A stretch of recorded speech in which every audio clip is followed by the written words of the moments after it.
prix de la mémoire qui flambe, achat de PCIA. Que peut faire un revendeur aujourd'hui pour doper ses marges? Il y a des solutions. On va en parler aujourd'hui dans la nouvelle émission Channel for Business.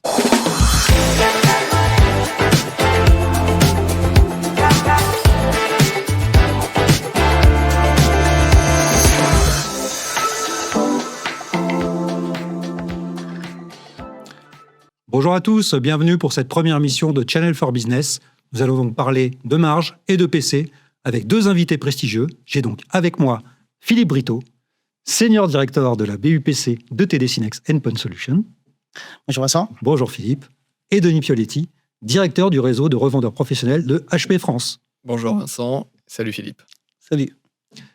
Donc, on va parler d'abord des programmes partenaires, parce que le programme partenaire, c'est un peu le nerf de la guerre. Aujourd'hui, les revendeurs les utilisent, mais peut-être pas assez bien.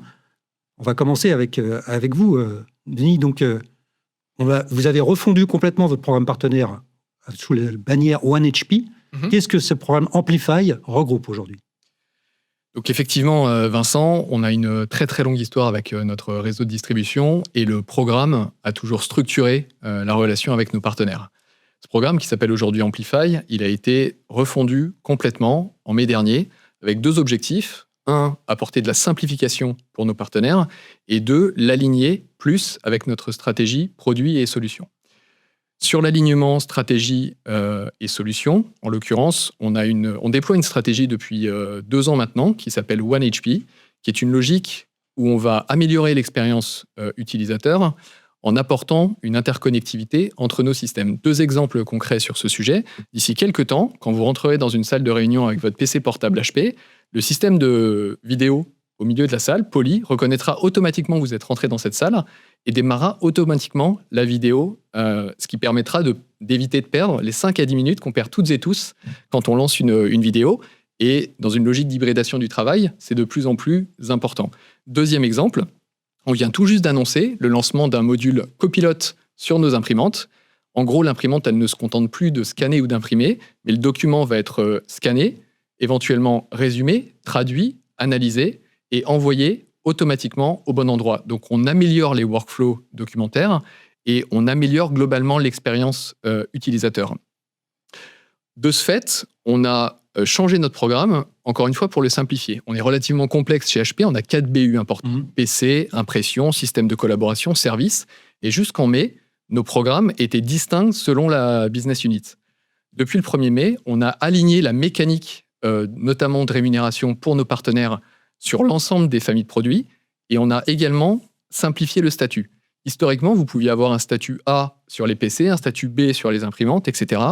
Depuis mai dernier, le statut est unique pour nos partenaires et il correspond au plus haut niveau pour nos partenaires. Exemple, si vous êtes fort avec nous en imprimante, vous avez le plus haut statut de notre programme qui s'appelle Power.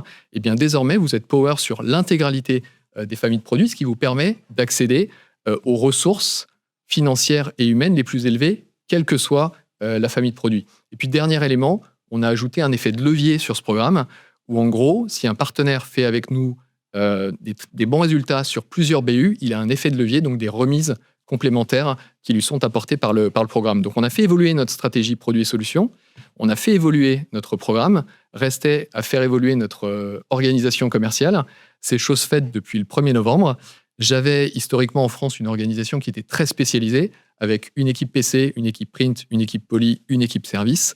Depuis le 1er novembre, j'ai majoritairement une organisation généraliste, donc on simplifie l'accès pour nos partenaires à HP avec une personne qui a la responsabilité de l'intégralité du portfolio HP pour ce partenaire.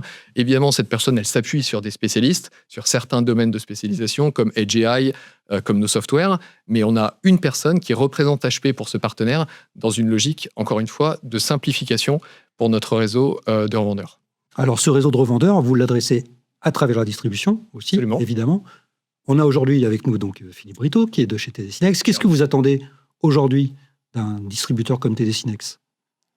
J'en ai parlé, on a des solutions qui ont tendance à évoluer assez rapidement, de plus en plus rapidement, on en parlera tout à l'heure, et on est rentré dans une logique de complexification globale des solutions. On parlera d'intelligence artificielle un petit peu plus tard. Donc ce que j'attends globalement d'un distributeur aujourd'hui, c'est qu'il nous aide à porter ce message et cette stratégie. En gros, d'être sur une véritable approche de proactivité commerciale vis-à-vis de nous et vis-à-vis de nos partenaires pour les aider à construire des solutions qui soient pertinentes pour leurs clients.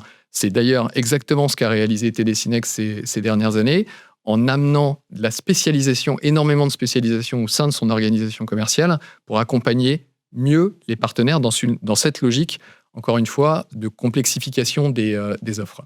Alors justement, Philippe, pour rebondir sur ce que vient de dire Denis, aujourd'hui, vous êtes un des seuls distributeurs, ou peut-être le seul même, à couvrir l'intégralité du portfolio HP.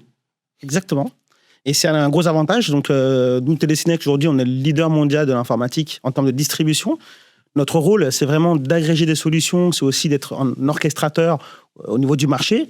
Et comme le disait Denis, c'est d'accompagner nos partenaires sur des cas d'usage, à structurer leurs offres aussi, et les accompagner sur de la valeur ajoutée, que ce soit de la compétence, que ce soit de la formation, etc. Et l'avantage d'avoir cette offre globale avec HP, c'est que, comme il le disait, on a une approche complètement globale en termes d'usage, en termes d'écosystème. Donc, le revendeur qui vient chez nous, il peut avoir toute la valeur ajoutée de l'ensemble de l'offre, mais aussi avoir plus de business. En plus, il a un point d'entrée, qui est le point unique. Donc, ça lui permet aussi de simplifier le business, comme le disait à juste titre Denis juste avant. Alors, ce point d'entrée unique, c'est souvent des gens, quand même. Oui, tout à fait. Il y a quand même, on n'est pas tous encore sous IA ou robotisés. Donc, aujourd'hui, cette relation humaine au sein d'une entreprise, quand même, qui vous fait plusieurs milliards, évidemment, de chiffre d'affaires, HP aussi, d'ailleurs. Mais comment elle se traduit dans la façon de travailler avec les revendeurs ? Alors, c'est vrai qu'aujourd'hui, vendre un produit, c'est plus la fin en soi. Donc, c'est vraiment d'accompagner avec de la spécialisation, de l'expertise. Donc, aujourd'hui, on a ce qu'on appelle des sales spécialistes. Donc, on a des spécialistes aussi bien par périmètre produit que par marché ou même par typologie de clients. On n'adresse pas le marché de l'éducation comme on peut adresser le marché de la santé, comme on peut adresser le marché du gaming, du consumer, etc. Donc, on a ces personnes-là qui viennent accompagner le go-to-market des différents revendeurs. Donc, ce sont des BDE, des business developers exécutifs qui peuvent complètement accompagner le revendeur dans l'ensemble de l'écosystème. Est-ce que vous considérez aujourd'hui que les revendeurs n'utilisent pas assez justement les outils que vous mettez à leur disposition ? Oui, c'est vrai. Alors, c'est un changement aussi de paradigme. On n'est plus dans une démarche de transaction, on n'est plus sur du mass market, on est clairement sur des spécifiques. On est aujourd'hui vraiment sur un cas d'usage, des nouvelles technologies qui arrivent, donc on doit accompagner en pédagogie. Et c'est vrai qu'on a beaucoup de services, donc que ce soit en formation, en certification, en avant-vente. Donc ça, c'est quelque chose qui est extrêmement important de solliciter, nous, distributeurs, parce qu'on travaille énormément avec HP sur les offres. Ensuite, il y a aussi tout ce qui est mise en application au niveau du quotidien avec leurs propres équipes, parce que un revendeur, souvent, prend une offre, mais il ne s'accapare pas le discours. Donc, c'est important de comprendre comment ça impacte le client final, l'utilisateur final. Et ce qui est important, c'est de se dire comment on vend un PC, mais comment on attache après de la sécurité, comment on attache derrière du service, comment on passe d'un devis après à du conseil. C'est là-dessus que donc, nos revendeurs doivent nous solliciter davantage. Et après, c'est vrai que l'ère du temps fait qu'aujourd'hui, on a beaucoup parlé d'IA. Donc, on a aussi une plateforme qui s'appelle Destination AI, sur laquelle il y a beaucoup d'informations qui permettent d'acculturer cette nouvelle technologie pour les revendeurs. Et donc, ça permet aussi de les aider à la prise de décision. D'accord. On rentrera peut-être un petit peu dans le détail de Destination AI un peu plus tard, parce que c'est quand même un volet intéressant. Denis, vous organisez aussi des webinaires donc avec TD SYNNEX. Comment ça s'organise? Sur quel thème vous choisissez? Qu'est-ce qu'un revendeur y trouve? Comment vous pouvez convaincre les revendeurs de participer encore plus aux séminaires que vous organisez? Donc effectivement, depuis 2 ans environ maintenant, on a un programme qui s'appelle HP Campus, qui est un programme de formation continue de nos partenaires et de l'ensemble de nos partenaires sur le marché, sur l'ensemble de nos solutions. Ça se passe tous les vendredis matins. Nos experts, nos chefs de produits, pendant 1 heure, viennent présenter à nos distributeurs, à nos partenaires, les nouveautés, qu'elles soient encore une fois produits, solutions, software ou services. À mon sens, c'est fondamental, cette formation, la formation d'une manière générale, encore une fois, dans un monde qui évolue assez rapidement, fondamental aussi quand on est dans un modèle indirect. Pour moi, pour nous, HP, c'est extrêmement important d'avoir un modèle de formation qui soit la réplique de ce qu'on fait auprès de notre équipe commerciale interne. Donc, on réplique ces modèles à destination de nos partenaires parce que ce sont notre bras droit sur le marché aujourd'hui pour couvrir nos clients, et donc fondamental qu'ils aient toutes les informations et la majorité des informations qui sont partagées en interne. En parallèle de ça, on organise aussi des roadshows. On vient tout juste d'ailleurs de terminer notre roadshow 2026 avec 6 dates qu'on a réalisées en France. Là, effectivement, il y a aussi de la formation et de l'information, mais à mon sens, ces roadshows, c'est beaucoup plus un vecteur de business. On partage sur notre stratégie avec nos partenaires des cas concrets et on travaille ensemble à améliorer en permanence nos messages, notre stratégie, nos produits, nos solutions au travers des échanges qu'on a pendant ces roadshows. Ça apporte énormément de proximité et encore une fois, dans un modèle indirect avec nos partenaires, la proximité, elle est clé et ce roadshow le permet. Très bien. Parlons un petit peu produit aussi quand même maintenant, parce que c'est quand même aussi ce qui compte. On est quand même là dans une période avec l'arrivée des PCIA depuis, je vais dire, 2 ans, la flambée des prix sur la mémoire qui impacte forcément le prix des PC. On est dans un marché tendu, des tensions géopolitiques. Il y a beaucoup de choses qui tiraillent le marché de tous les côtés. Est-ce qu'aujourd'hui, vous avez des façons de permettre aux revendeurs de tirer les prix, on va dire plutôt, tirer les marges vers le haut, pas tellement les prix, parce que les prix se tirent tout seuls vers le haut, mais d'optimiser leurs marges dans ce contexte un petit peu complexe? Donc on est effectivement, Vincent, vous l'avez dit, on est effectivement sur une période de challenge et d'opportunité.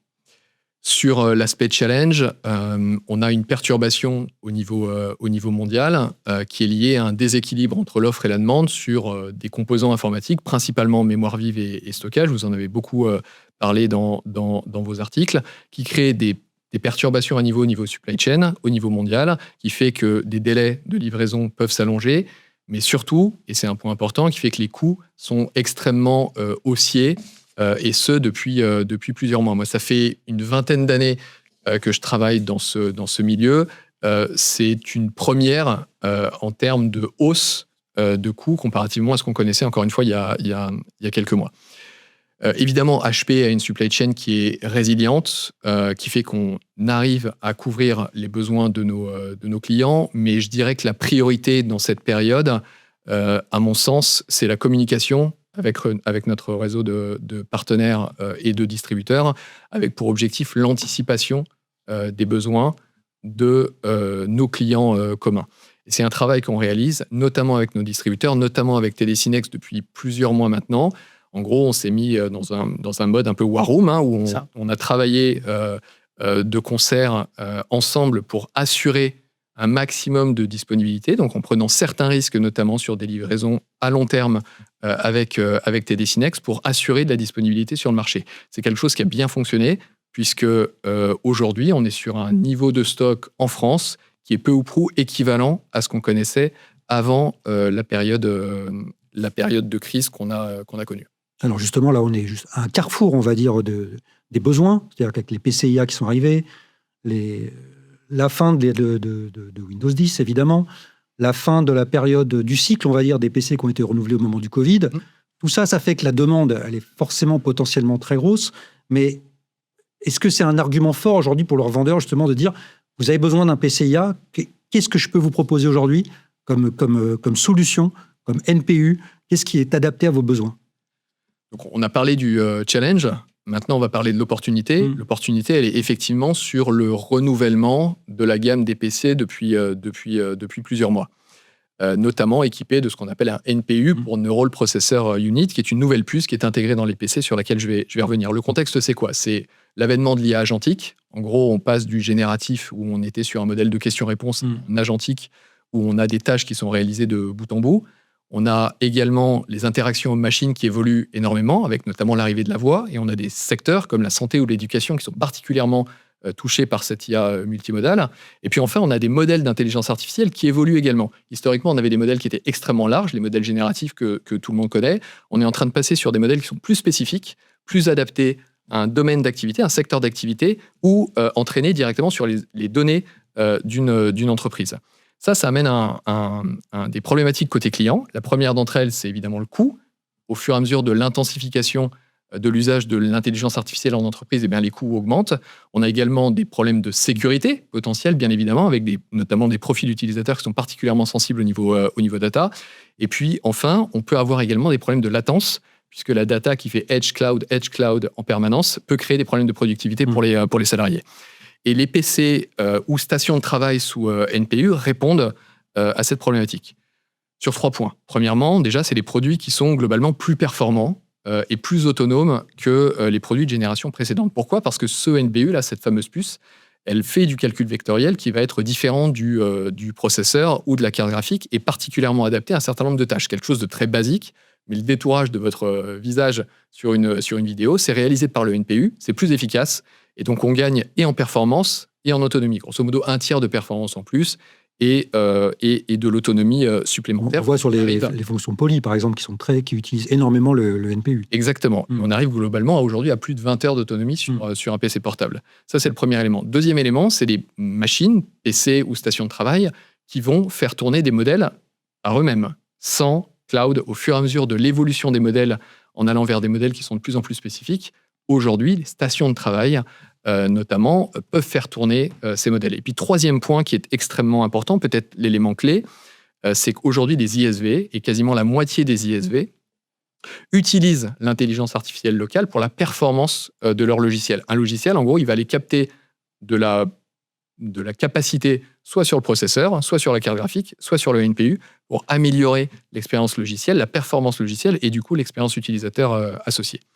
Donc, en conclusion, on voit chez HP un rééquilibrage des inférences entre cloud et edge. Aujourd'hui, elles sont majoritairement cloud, évidemment, à plus de 95%.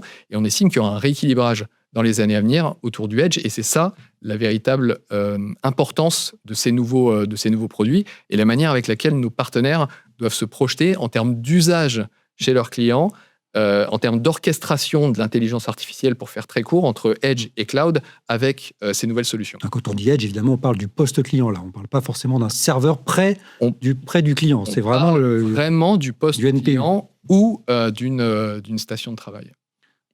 Philippe, donc chez TD SYNNEX, vous l'avez évoqué tout à l'heure, vous avez une nouvelle offre qui s'appelle Destination AI. Oui. C'est de la formation, j'imagine. Ça consiste à quoi par rapport à tout ce qu'a présenté Denis ? Alors, il y a un peu de tout, mais sans vouloir paraphraser ce que dit Denis, c'est vrai qu'aujourd'hui, on ne cherche pas à faire plus de volume, on cherche à faire plus de valeur.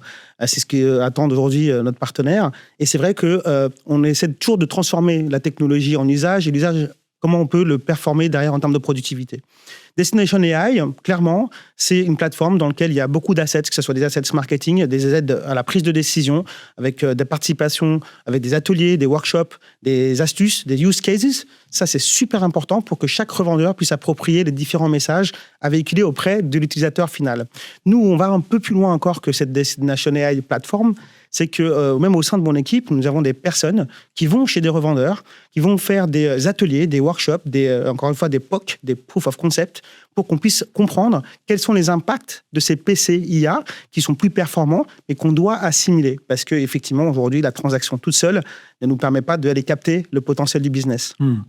D'accord. Et ça veut dire aussi, côté Denis, la gestion de parc aujourd'hui devient essentielle. Donc, il faut savoir lesquels on doit remplacer, lesquels on doit upgrader, lesquels on doit changer complètement. Vous avez des outils aujourd'hui pour gérer ce genre de choses ? Oui, absolument. C'est vrai qu'historiquement, le modèle de remplacement de PC, et c'est particulièrement vrai aujourd'hui dans un système haussier en termes de coûts, mais historiquement, le modèle de remplacement de PC, c'était 100% du parc remplacé tous les 4 ans ou 25% du parc tous les ans. C'est vrai que comme les coûts augmentent, et on en a parlé à l'instant, ce qui est important à mon sens, c'est d'apporter l'analytique aux décideurs pour savoir concrètement ce qui est à remplacer dans un parc. On a lancé il y a quelques mois maintenant une plateforme SaaS qui s'appelle WXP, pour Workforce Experience Platform, une plateforme de télémétrie, de remédiation à distance et de tracking de l'expérience utilisateur. Elle est agnostique, elle fonctionne sur l'ensemble des marques et sur les différents OS qui existent en entreprise. Et en son sein, cette plateforme, elle a un module qui s'appelle Smart Refresh, qui va permettre justement d'apporter l'analytique aux décideurs IT ou à nos partenaires pour leurs clients, en faisant une analyse à la fois technique et fonctionnelle du parc, fonctionnelle notamment sur profil utilisateur, la criticité des temps d'arrêt de ce profil utilisateur, pour classer le parc en 3 rangs. Est-ce que le produit doit être remplacé ? Est-ce qu'il doit être simplement optimisé sur des aspects matériels ou sur des aspects logiciels? Ou est-ce que le produit peut continuer, en étendant éventuellement sa garantie, à être en entreprise avec simplement un suivi de l'expérience utilisateur? Donc, on apporte véritablement de la data au travers de cette plateforme qui permet l'aide à la décision. Et dans ce modèle de coût haussier dans lequel on est aujourd'hui, c'est évidemment particulièrement important de savoir ce qu'il faut remplacer. Et côté Télésinex, vous avez aussi des offres aujourd'hui de financement. Exactement. HP aussi est un peu précurseur dans le domaine avec le DAS. Qu'est-ce que vous pouvez proposer aujourd'hui pour les revendeurs dont les clients se disent « Moi, je ne veux pas investir dans un parc en payant tout d'un coup. Je veux mensualiser, je veux contractualiser. » Qu'est-ce que vous avez à proposer chez Télésinex? Alors, c'est exactement ça. Nous, on a le Tech as a Service, Tech de Télésinex. C'est vrai qu'aujourd'hui, on sent qu'il y a des tensions budgétaires, des tensions économiques, donc les hausses de prix en plus. Donc, c'est pas facile d'aller acquérir des postes de travail aujourd'hui qui n'ont pas le même prix qu'il y avait il y a quelques mois.